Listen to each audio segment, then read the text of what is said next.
what's up, everybody? This is Gary Holt from Exodus and formerly from Slayer, and you're listening to The Razor's Edge.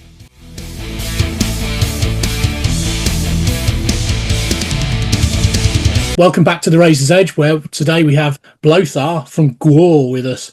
How's it going? Well, it's fine.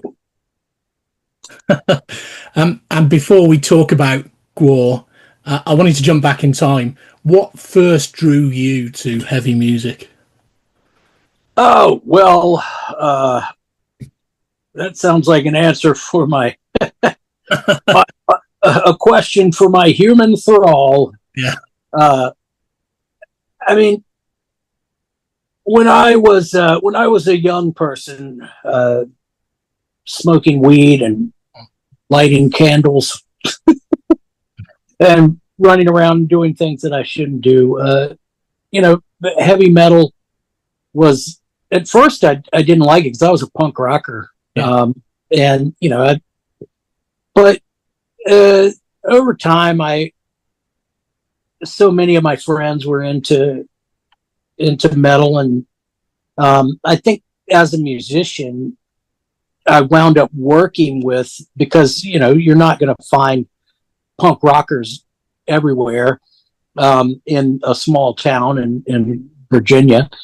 So I wound up playing with musicians that liked metal, and through them sort of started liking heavier and heavier stuff. So that's really what got me into it. And over time, I also noticed that it's music for outcasts, Yeah. And that's certainly something that I identified with. And in GWAR, especially when we first started, we were also making fun of the posturing of heavy metal, which I still think is ridiculous. Even if you dress it up as some kind of Norwegian black metal or whatever, it's always going to be silly. I mean, there's a certain silliness to it that they refuse to acknowledge, which makes it all the more vulnerable to lampoon, right? Yeah. So, and we're not the first people that noticed that. Obviously, you've got Bad News, Spinal Tap, and there's a kind of ridiculous pretension there that is easy to exaggerate and make fun of.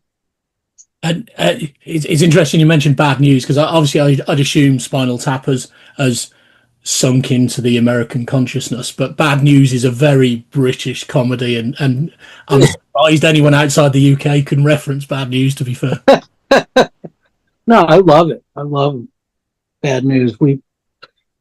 Remember we were in the UK on a tour bus, is I think probably where we discovered Bad News. Yeah. So in a couple of weeks' time, then, on July 25th, GWAR are releasing an EP, The Return of GWAR, and with that, an accompanying comic book. So where did the idea come from to incorporate the two elements into a release?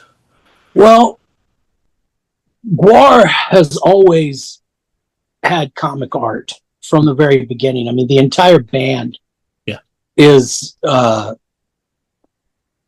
focused on underground comics. I mean, that was how it started. And it's always had a comic book artists in the band, more than one. The founders of the band, the co-founders of Hunter Jackson, he was a comic artist that did underground comics, and comics were a part of sort of punk rock, the punk scene and in fanzines and things like that. And Hunter was a great comic artist, and so was Dave Brocky, who was the other founder of the band. So it's always been there. Comic books and GWAR. Yeah. and the story of the comic tells the tale of the orphaned T-Rex, lost in a depraved world that's completely alien to him. So creatively, where do these ideas come from? Well, it's the 40th anniversary of GWAR, and GWAR, the character of the dinosaur that we fight, he's been around since the very beginning. The very first picture of GWAR as a band photograph had, from the mid 80s, Gorgor was there. So it's really the first character. We always wanted the band to have a pet, and we settled on, a pet dinosaur. And so Gorgor's, he's been with us for a long time, and he comes out on stage and gets killed, but we have a lot of fun with that character. And the idea for, the ideas for it come from a lot of different places. I could explain really the whole narrative of a train wreck, a circus train. These things are sort of metaphors for GWAR, right? Like GWAR definitely feels like a train wreck and a circus, right? So we settled on a circus train disaster, and it's very kind of organic the way these stories come together. We just tell each other stories that make us laugh. So that's how the ideas get. Yeah. So what comes first, the comic and the story, or the music and the EP? Well, really, it does come together at the same time. I would say that in GWAR we give a wide berth to the music, right? One of the ways that, really, I think the reason that we came up with the circus train is because the song that we were dealing with, which our new guitar player had written, one of the ways that I come up with lyrics is to listen to something and say, okay, well, this is what this reminds me of. This is what it sounds like, right? So that's, in that case, we had the music first, and I was like, this sounds kind of circusy. And then you let that actually help define the arrangement of the song, right? Like, where we're going to have, we need these parts that add some kind of drama to it. And, so it's this kind of organic process going back and forth between the needs of the song, the needs of the music, and the needs of the narrative. Absolutely. And you mentioned that opening track from the EP, The Last Great Circus Train Disaster, and it sounded quite circusy. I also thought, going back to the original question I had for you, that there's a punk feel to that, especially on the introduction. I was thinking, they've gone leaned towards punk in this. Was that a conscious decision, or was that your inspiration and your youth showing through a little on that? Yeah, I think that, that we definitely. GWAR has always been a punk band. We were a punk band that makes fun of metal, at least when we started. And then gradually, slipped into less ironic uses of the sounds of heavy metal. Yeah. But still, I think the spirit of GWAR has always been punk. And that's really what GWAR's achievement is, I think, is as a punk rock version of Kiss or Alice Cooper. It's like, and in the spirit of DIY that comes from that, just the sort of taking a piss at the pretension of heavy metal. Like I said, all of this stuff, and even novelty song, right? Like, punk is very defined by novelty song, especially early on, and that's a part of it that sadly sort of went away, but was definitely a part of it. There used to be a show in the U.S., a radio show called Dr. Demento. Right. And that's where I heard punk, right, was on this show that was nothing but kind of comedy songs. And I do think that the humor of GWAR is very rooted in punk rock. Yeah. You know, I mean, metal, sadly, is often humorless. Well, which is not to say that it's not funny, because it is funny, because it's absurd. And like, yeah. And you know, the sort of anybody that, I don't know, man, it just po-faced seriousness is just always worthy of contempt. Like, Yeah. and it's easy to attack. Yeah. Metal is certainly guilty of taking itself too seriously. That's Yes. So it's been 3 years since the last GWAR full-length album. We've got an EP coming in the next couple of weeks. Have you thought about what comes next in terms of your next full-length album, when that may be? Yeah, I mean, we're working on ideas for songs right now. I mean, we're building towards having a full album. I don't know exactly what the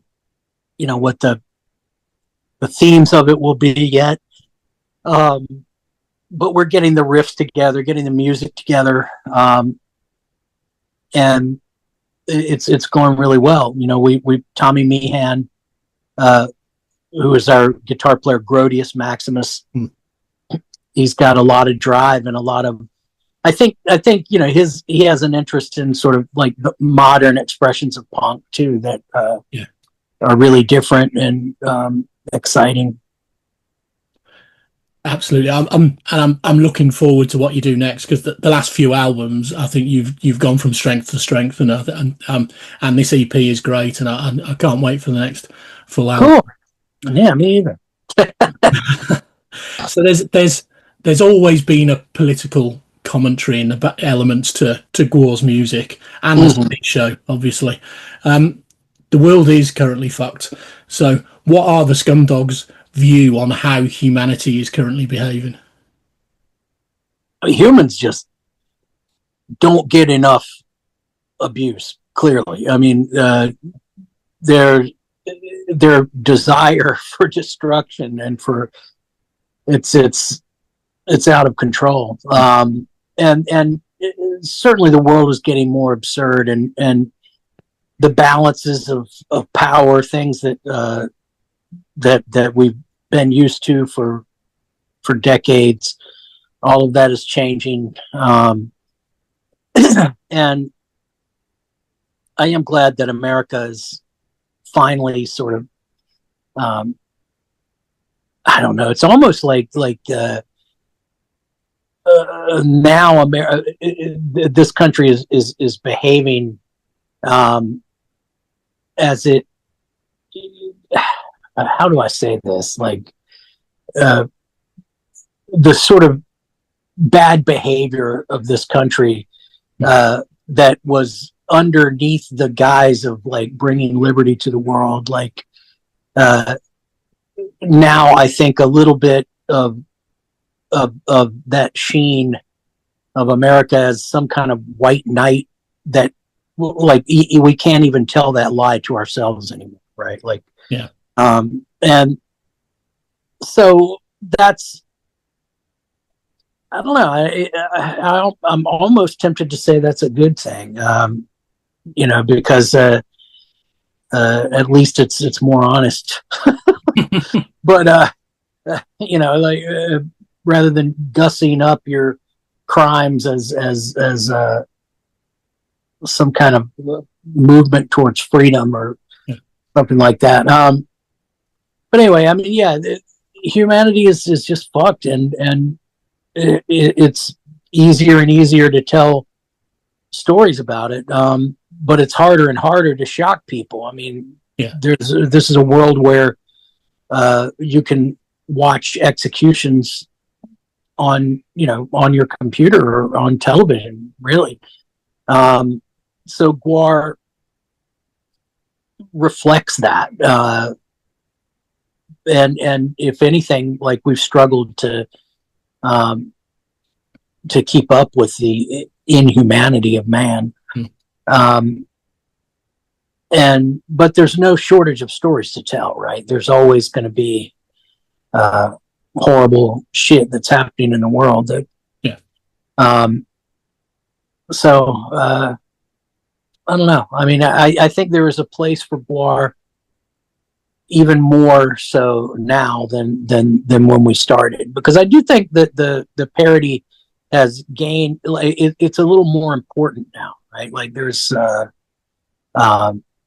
things are bad, and being able to understand that and reflect that back, and continue saying what we're saying and doing what we're doing, it becomes an important act of resistance in and of itself. Absolutely. And referencing the EP again, the last great circus train disaster, which is the opening track on the EP, there's a reference, or there's a line in there that references the final solution, and we all know what that phrase means in historic terms. And there's other references in the song too that suggests an undercurrent of a commentary on what's going on in the world at the moment. So how much of that is a comparison to what's happening with the orange turd in the White House and his correspondence? Well, I mean, you know, probably GWAR, I think, often has influences that some of our fans would know and some wouldn't, but that's definitely Perubu, right? Like, and I think the feeling of that song, you know, their song, Final Solution, Don't Need a Cure, like just that the idea, the spirit of that song, where it's like, you know, it's hard politically to really kind of identify exactly what they're saying, but it seems to be that you know, things are just pointing out that really probably death and destruction is what humans want, right? Because that's how they act. That really is how they act. Like, and of course, for GWAR, the final solution isn't killing a race of people other than the human race, right? Like eliminating that sort of cancer on this organic plane, right? I mean, because GWAR is very much on the side of nature always. You know, it's an elemental force, and humans definitely seem like unnatural in a way, and so we want to tear that down in a sense, and that, you know, the final solution is the removal of man as the disease on the planet Earth. Absolutely. So how does that and what's going on at the moment play into your stage show going forwards? Obviously, you've been using Trump on stage for years, but how does everything else that's now playing out play into your stage show? Well, on the stage show that's coming up for the fall, and on the one that we've been doing lately, we always try to reflect what's going on in the country. I think the weird thing is that it's hard to really make this as alarming as it needs to be.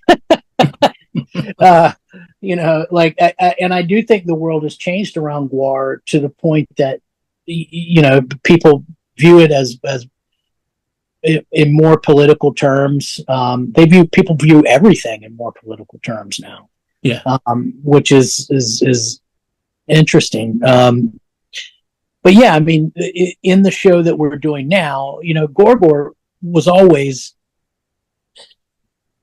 you know, the idea of a Tyrannosaurus Rex of a or of a Godzilla type character, right? Yeah. That's always been meaningful, coming out of Japanese culture, and the idea of a sort of elemental destructive force that surely always represented the nuclear bomb, right? Like this, so the kind of narratives tools of Gothicism, right? That's really something that GWAR trades in, largely because it's built on the storytelling of comic books and horror movies, right? So all of that meaning comes out in what we're doing. Like in the show that we do right now, Gorgor, yeah, he comes out. It's he brings destruction, but he's also, Gorgor's not bad. He's not evil. He just wants to end life. And who can blame him, right? Absolutely. I mean, who's to say that that's a bad thing? So, and then of course we work all of the other stuff into it, like ice, the misadventures of the Orange One, and and also even the changing world order, right? Like it is reflected in that as well. And in fairness, like it's not like this takes, I don't know, even like wrestling, professional wrestling deals with this, right? Like all forms of mass culture deal with the meaning that of the world. Like and GWAR's always made had a critique of modernity that is pretty important, and that's we act that out on stage, and you can see people can watch the world falling apart on a GWAR stage. So that's how it shows up. And talking to your stage show, there's always a lot of theatrics. There's a lot of blood. There's a lot of other juices. As a band, how much more effort does it take you to go on the roads than any standard band? Oh, a tremendous amount. I mean, GWAR is the hardest working band in the history of rock and roll. Yeah. There's no comparison. And I know because I've been in other bands that were successful and traveling around, and there's just a big difference in this band and other ones. Yeah, man. I mean, GWAR doesn't fit in the frame of rock music. Yeah. And we don't fit in the frame literally. Like, things become dressing rooms that aren't dressing rooms. We come off of the stage and into the crowd, and all of that takes a tremendous amount of effort. Like, and it takes a tremendous amount of money. I mean, it's one of the reasons that the band, we put enough, like so much of our percentage wise of our money into performing that's just how it goes. We've always done that, and we'll always do it. I mean, if you went to see, if GWAR made the money of some of these larger bands and put that much money into production, I think it would be stunning, right? But we do a lot with whatever we have. Absolutely. And the stage show is always an awesome experience. I've seen it quite a few times now, and it's always great to be watching your stage show. But yeah, you always create a lot of mess. So have you ever had venues take issue with you over what you're doing on stage? Well, of course. I mean, when we first started, we did quite a bit. They would kind of hand us the mop at the end of the night. Now that doesn't happen as much. But, I think the way that has actually played out for this band is just losses of opportunity, right? Like, really, I think that GWAR doesn't have the amount of recognition that the band should get for changing things, or for introducing like modes of performance into rock music that weren't there before. Yeah. And there's a lot of examples of that when you talk about GWAR, whether it's the idea of narrative, of a novel narrative, right? Like not the same narrative all the time. Like, there's just a lot of ways that GWAR has been a very innovative band, and that is not recognized. So yeah, I don't. Yeah, I couldn't agree more. You look at, like you said, the storytelling, or maybe the onstage costumes and the persona, right. And you see that in other bands, and other bands doing that. Maybe not on the scale that GWAR are doing it, but still doing it. And there is that level of inspiration that you've given to others, even if you don't get the credit for it that you probably should.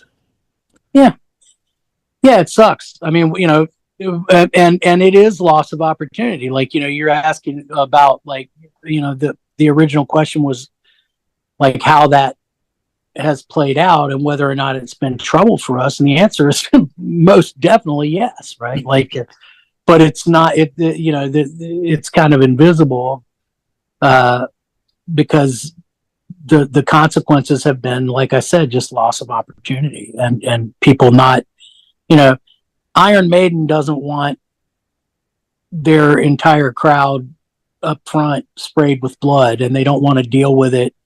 So it's other bands like within rock and roll. I mean, it's not like the Man coming and stepping on GWAR and saying, you can't do this here. It's a mess. Like, really, it's more like the commercial forces that define rock music, and people are fools to think otherwise, right? I mean, music is commerce, period. And, all of the rebellion, all of the talk about authenticity is complete fucking bullshit. What's real is money. And that's what people are looking at. And it's the what is driving their decisions. So, yeah. Absolutely. So, Blöthar, it's been a pleasure talking to you today. Yeah, man. Thank you. The new EP, The Return of GWAR, is out on the 25th of July. I wish you all the best with it. It is fantastic. I have been listening to it all day. So thank you. All right. Thank you.